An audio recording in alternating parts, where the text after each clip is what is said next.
나는 어르신인가 꼰대인가? 나이만 먹는다고 절대 어른이 되지 않는다. 주변에서 흔히 볼 수 있는 싸움 장면 중 하나가 바로 너 몇 살이야? 하고 묻는 것이다. 논리와 근거가 떨어졌을 때 이렇게 나오는 사람을 꽤나 볼 수 있다. 우리나라는 나이 중심 문화가 확실히 있다. 그 문화의 장점은 당연히 존재한다.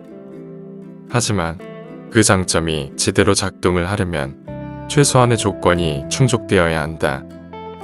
바로 나이가 들면서 점점 성숙해져야 한다는 점이다. 생물학적 나이만 먹는 것이 아닌 어른스럽다, 성숙하다라는 의미는 개인마다 다를 수 있지만 적어도 다음 세 가지 조건을 충족시켜야 한다.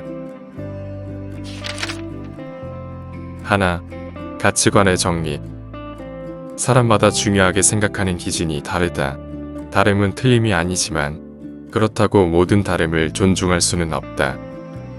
우선 합리적인 근거가 기준을 뒷받침해야 하고 그 기준을 얼마나 잘 지키느냐에 따라서도 각자의 가치관이 존중받는 정도가 달라진다.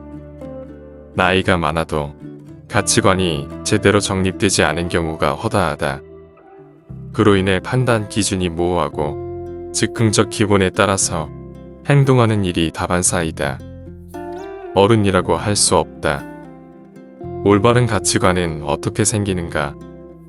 세상에 대한 이해, 그리고 자기 자신에 대한 파악이 제대로 이루어져야 스스로 의미 있는 선택과 행동을 할 수 있는 기준을 세울 수 있다.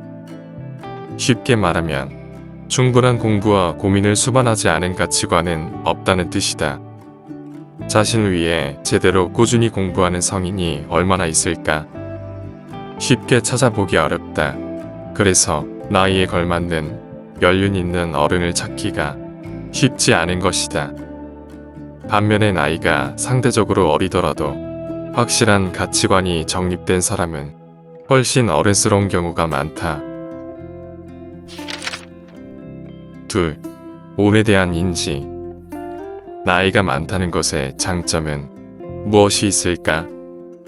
지금처럼 수많은 정보를 어렵지 않게 검색할 수 있는 시대에 노인은 불타는 도서관 같다 라는 표현은 조금 진부하게 들린다. 그렇다면 진짜 강점은 무엇일까?